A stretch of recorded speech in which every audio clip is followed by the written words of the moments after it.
Alright guys, so I don't know man. I think we are back for potentially another bait banner. So this time around we are taking a look at another support unit, the narrative Gundam B-Packs.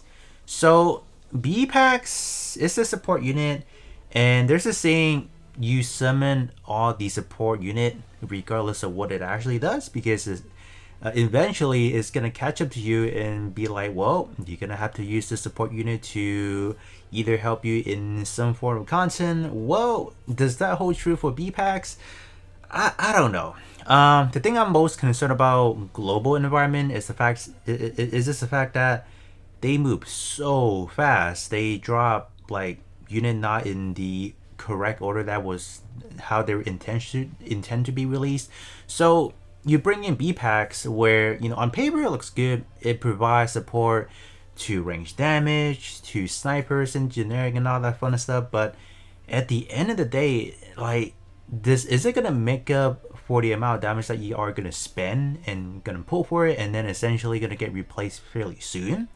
Like, the other support that I'm eyeing on is the red Quibbly Mark II that if you guys have watched the JP videos, that's the one that I'm eyeing for, because that is essentially a replacement for our Easy 8 and is essentially just a really busted support unit that is gonna replace anything else. So given the fact that global is in that volatile environment where the next week they could be dropping something that is like post 2.5 year anniversary out and whatnot from JP. So there's just not much we can really rely on. So when I see a unit like this, I don't know, man. Like, I just can't. I just can't tell people to commit to a banner unit and be like, just go for it. It's good and whatnot. It's good, but not to a point where I think people need to like wholeheartedly chase into this banner. I also want to say that B-Packs is fairly expensive in a way where the potential unleash does kind of matter, because most of what it's actually trying to provide to sniper and generic, it is via the EXQ, it is via the increased damage cap. And don't even try to get me started on the increased damage cap, because I think when this unit was intentionally released during that timeline, there's just not a lot of unit that has these insane damage cap increase, like upward to like 600,000, 300,000, and 400,000, like we have seen from the what is it, perfectibility entity. So even if you're adding on like an extra 200k, it's not going to make like the wildest difference in a way. So this portion is immediately invalidated because of that sole reason. And for snipers, I mean, gosh, like, I know we have those. We have 3 snipers, I think, there that was pretty recent. Like the Mark II with the flying. All of them does have to do something with like the flying armor or like some sort of like atmospheric vehicles with them on that. But other than that, there's not really like a top contender sniper, if you guys catch my drift. Like, we have good bombardments right now, but snipers, no, we really don't have really good snipers. So that's another reason why I feel like it's like we don't really need it at the moment. And by the time that we get a good sniper, good chances we are gonna get that red Quibbly, and this unit is gonna be like, whoa, sorry, it's gonna go collect some dust for me. All right. This one is good. Increase range damage by 25%, and everything we're looking at is EX skill level 5. The 200k damage cap starts out at 120, so you're missing 80k. So you guys kind of catch my drift again. It's not gonna make the biggest difference. So I don't know about that. This one is this somewhere around 17%. Yeah. 17% is what we're looking at. So again, it's not that great, man. It's not. Transcendent skill is where it's gonna give you the additional 50% if you add both of them together. So that's nice. I mean, I would have wished that was like maybe 40%, or maybe even upward to 35 would have been great, or somewhere around that nature. But 25%, I feel like I guess at that time it was good, but for global environment, I think 25% is definitely, or both of them 50% in total. just not cutting it. This one is good. We do have that increased EX gauge recovery up by 64%.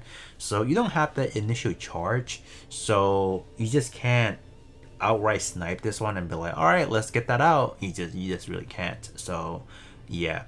To all allies, this one is simply increasing accuracy. So you have one instance. So this one is all whatever 14%, and then an extra 28% to generic and sniper. So yeah, yes, already know. They're just not a lot outside of the transcendent skill.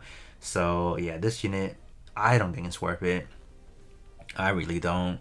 Jona, you don't really need it, or I guess you kind of do, because you do have really fast EXQ recovery. Like, these are good, upwards to 36, and you add on whatever you have on here, you have what, essentially 100%, right?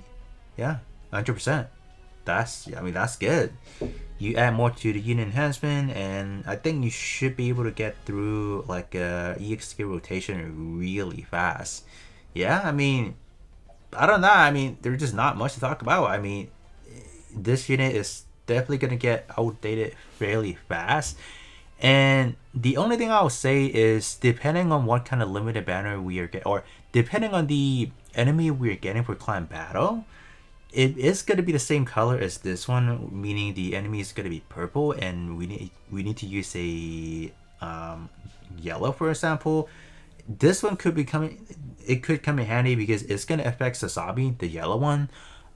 It's going to affect whatever that yellow limited unit is, and chances are, if they are, let's say for example, they are releasing a yellow limited, it could be Zeta, the Heartbeat Zeta, the one that's gonna transform into the Ray Rider, or it could be the new Gundam with the double Inferno. So those are both generics, and they are gonna matter in that regards. But if they are not dropping a yellow banner for the limited banner for the end of the month, then disregard this banner, because I don't think it's worth summoning, and just kind of my general census a bit. But other than that, hopefully you guys can skip this banner. Bite the pain, man. Bite the pain. You don't need this unit. And even if you do, look into Magna Martel, because I feel like Magna Martel is the better contender. Wow, this one is not really offering as much as what Magna Martel is doing. But I know both of them does different things. But if you are talking about like just pure effectiveness, I feel like Magna Martel should be a lot better than this unit overall. So with that being said, that's going to be it, and I will be catching you guys on the next one.